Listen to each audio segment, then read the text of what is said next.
Hey, how's it going everyone? I hope you're all doing well as usual. So I'm back today with another quick video, relatively quick I think, where I'm just going to talk about 3 albums.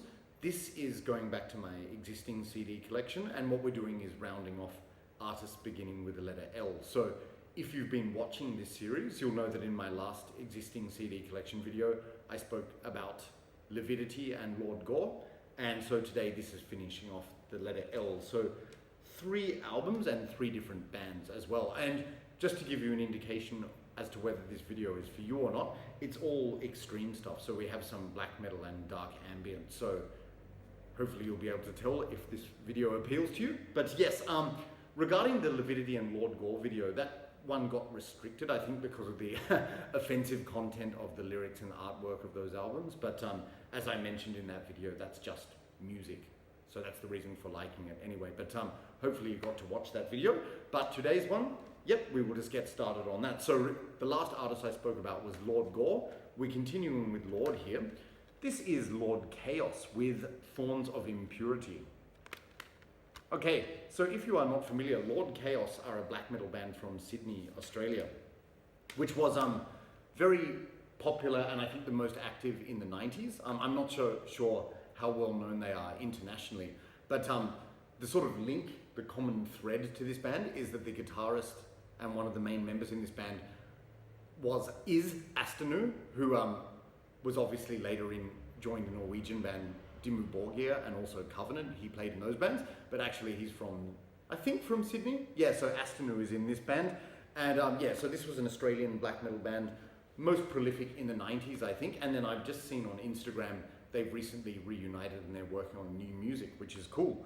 But yes, if you haven't heard of Lord KAOS, K-A-O-S, yeah, essentially what you have, it's very 90s sounding black metal, and I wouldn't say it's symphonic, but it's very keyboard heavy. So like, what I mean by that is you hear bands like, for example, Emperor or Vargrav, where the way that, or Dimmu Borgir, the keyboards sound very orchestral, very symphonic. With this, it's more just like sort of haunting, spooky keyboards. But yeah, it's haunting, spooky, atmospheric black metal. Very well done, actually, I have to say. And it's got a real sort of organic 90s sound. I think it just has that sound. And I think the way Australian bands, even though they may be emulating foreign bands a lot of the time, I think Australian black metal bands have a unique sound as well. And you can definitely hear that on this album. So there's the artwork there, really cool.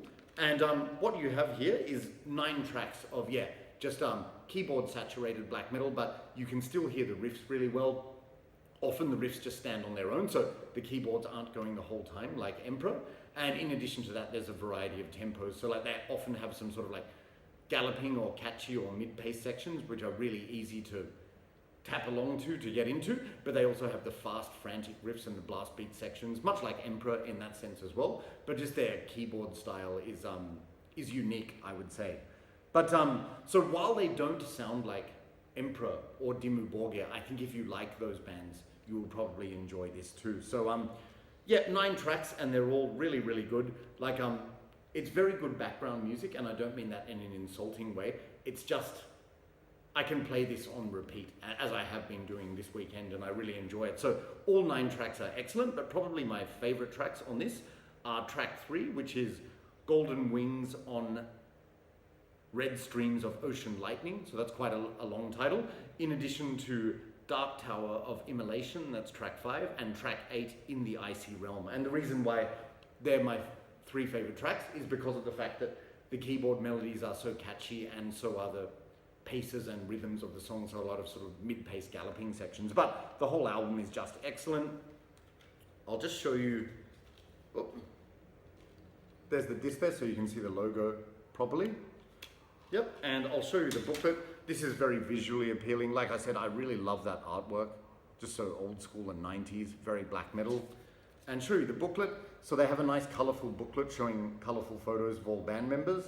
And is that, no? Yep, all of the lyrics, which are readable. Hey, how cool is that? What's this guy's name? Lord of the Night Summoning, leading and backing vocals, Poetry of the Night. You see a photo like that, you know this is cool black metal. Awesome. And this is actually, yeah, a picture of the full band, I think, showing 3 people here. There's Astanu without the corpse paint and the other members. A bit of a dark funeral vibe going on with that battle axe. And yeah, who's this here? Oh yeah, there he is, Astanu, Jamie. Yeah, who, as I said, went on to join Dimmu Borgir and Covenant later.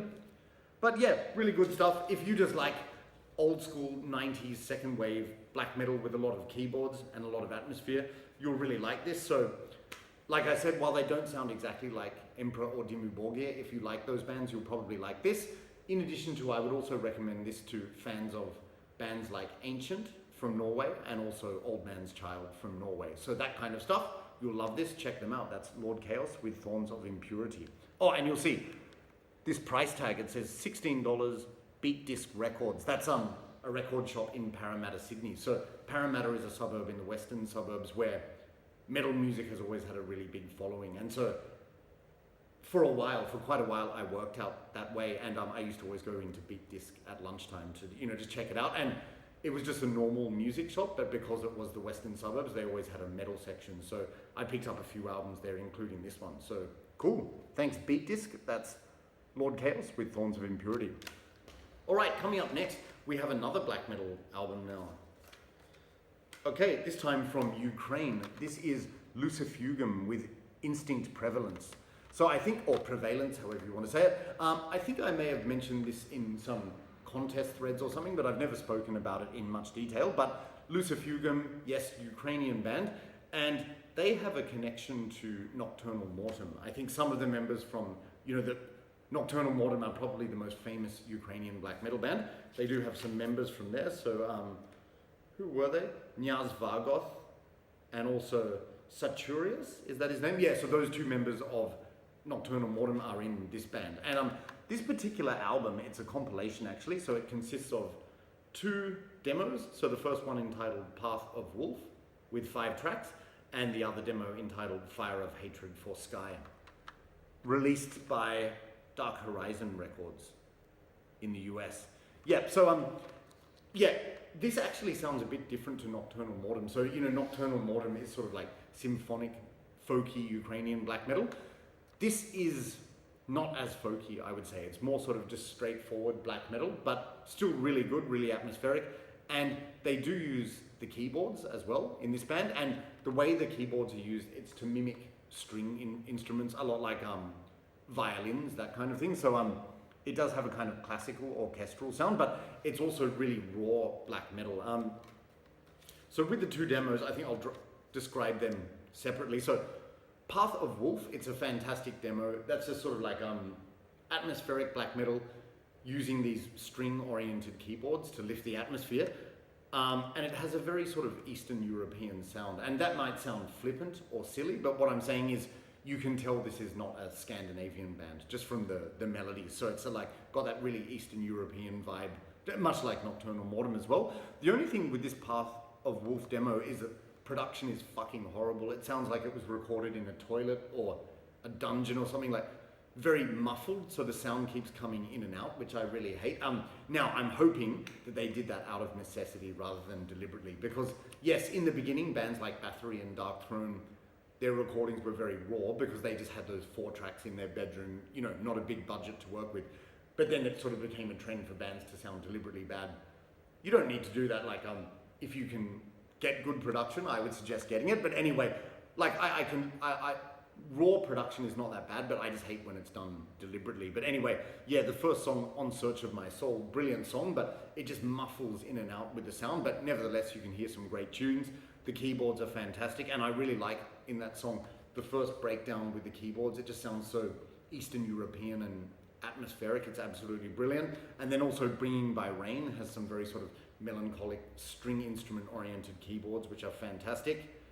But yeah, all of the songs are good. Also The Mysterious Garden, Hymn to the Black Art, all excellent. And the first demo ends with the track Wolves, not to be confused with the Marduk track, it's a different one, but it starts with this recording of wolves out in the forest howling, and it's bone chilling. It's that kind of sound where if you were out alone in the woods and you heard that, your blood would freeze, I think, because it would be terrifying. But yeah, so it's this first demo, Path of Wolf. It's like very raw, yet also very symphonic and atmospheric. So that's interesting. And then the next demo, Fire of Hatred for Sky, it's pretty much the same deal, except I'm pleased to say that the production is a lot better on Fire of Hatred for Sky. Like, it's not slick or polished, but it's just not super raw and it doesn't muffle in and out, which is good. With Fire of Hatred for Sky, you can see here, all of the song titles are in Cyrillic, the Cyrillic alphabet, being Ukrainian, so I'm not sure what they are. Sorry, I can't speak Ukrainian nor read it, but yeah, but I know that track 8, which on this CD, which is track 3 on Fire of Hatred for Sky, that's got some really standout-ish keyboard melodies as well. But yeah, overall, just a really enjoyable listen. Yeah, so like I said, raw, yet atmospheric, melodic, and symphonic. So that's an interesting juxtaposition. But here's the cover, cool band logo with this. And there's the back. And I love this inner sheet here. So like they've got, yep, that's a wolf in the middle. And then you have the main protagonist in corpse paint out in the forest and in corpse paint by the river. Very cool. Yep, and all of the song titles here for Path of Wolf and Fire of Hatred for Sky. Yep, and the disc itself is pretty cool, containing that iconic logo and shield. Yep, so very black metal. Yeah, and I know this band, this is the only original album I own by this band. Like, my friend Ken from Ken's Death Metal Crypt, years ago he copied me a couple of other albums, like Back to Chop Down Roots and The Wheel Keeps Crunching, or The Wheel Keeps Churning. And they were both very good as well. So it's sort of like, yeah, raw folky black metal. Those subsequent albums became folkier, but this one's more on the sort of symphonic classical side while being raw. So very cool. Anyway, so especially if you like Nocturnal Mortem and you like Eastern European black metal and that kind of sound, definitely check this out. This is Lucifugum with Instinct Prevalence or Prevalence. Okay, and the last CD that I'm going to talk about today, this is definitely the odd one out. This is some dark ambient. This is LULL with Continue, L-U-L-L. So the reason I got this CD, this was back in the day, like late 90s, 1998, when I first got a Relapse mail catalog order. I was ordering a lot of stuff from Relapse. That's how I discovered a lot of their bands like Amorphous, Nile, Incantation, and so on. But as you know, they also distributed a lot of like weird experimental and dark ambient music. So that's how I got into dark ambient projects like Neptune Towers and Aghast. And then there was this one and the description sounded interesting.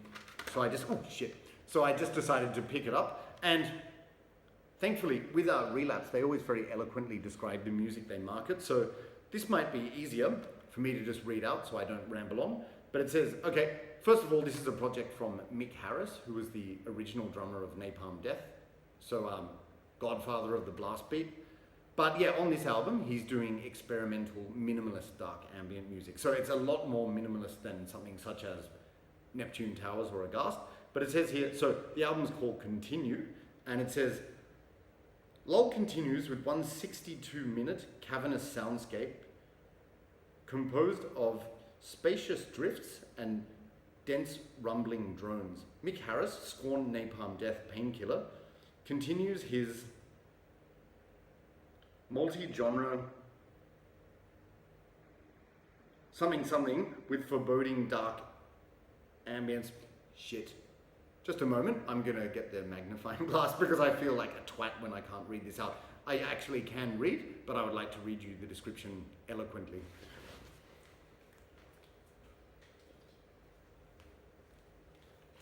All right, so I'm back. So, LULL continues with one 62-minute cavernous soundscape composed of spacious drifts and dense rumbling drones. Mick Harris, of Scorn, Napalm Death and Painkiller, continues his multi-genre musical mastery with foreboding dark ambience, aptly named Continue. See, so I can actually read, there's the proof. So yes, this is one 62-minute track and it's very minimalist dark ambient. So it's got these kind of sounds going, but it builds, but it's really foreboding and dark, and it seems to just be background noise almost, but then if you listen very carefully, the track builds and more sounds and more depth gets incorporated into the track. So it doesn't exactly peak at a moment, so it's not like a dance track or something, but it just very, very gradually builds, and it's interesting. So this isn't the kind of music you're going to whack on at a party or something, because it's more sort of like for sitting at home, you know, just like in a dark room or something, or on the sofa, you know, that kind of music. It's very sort of hypnotic and ambient, definitely in the true sense of the word. But I do like this. It's not the kind of album that I put on a lot, but you know, sometimes you just don't want to listen to upbeat music or blasting metal, but you just like something unsettling in the background. And you know, when I bought this, I was 19 years old, I think. And then when I was listening to it, once my mum came in at the time, and she said, "This sounds like music from hell." So maybe that will give you some indication of what it's like as well. But yeah, an interesting listen. Like I said, I don't listen to it all the time, but it's good. I do enjoy dark ambient music, but also like music which is just a bit experimental and different sometimes. So yeah, if you like that kind of stuff, check it out. Just show you, apart from the label, it's very minimalist. I think this is to reflect the sound of the album. So grey disc, and you'll see here the sleeve. It comes on this rough paper design, LULL, continue, and for some reason they provide two. Yeah. But yeah, so this is created by Mick Harris, as I said, the original drummer of Napalm Death and a member of those other bands. So that's all I have to say. You like experimental dark ambient stuff for something different, I would recommend checking this out. But it's not exactly like it's a memorable track. It's sort of truly ambient in every sense. But that's LULL with Continue. All right, and that's it for today, guys. So that completes my CD collection, existing CD collection of artists beginning with L. So in the next video in this particular series, we will start the letter M. So I've got a couple more rounds of CDs to do, and then I will have, you can probably guess the band, I have an album ranking coming up soon of an artist beginning with the letter M, so I'm excited to do that. But in addition to that, I also have some collection update videos which I still need to take off the backlog, so that they will probably come first. But like I said, there's always multiple ideas, and I like to sort of change between each video. But yes, the next one will most likely be a collection update. So I hope you stay tuned for that. So as always, thanks for watching. I hope you enjoyed the video. Feel free to leave a comment. In the comments below, that would be great. Get some discussion going, leave me some feedback. If you liked this video and you haven't subscribed yet, please consider doing so. I'd really appreciate the support. You know I rattle off this spiel every time, but anyway, you know the score. So thanks again for watching, and I'll see you in the next one. Cheers, bye.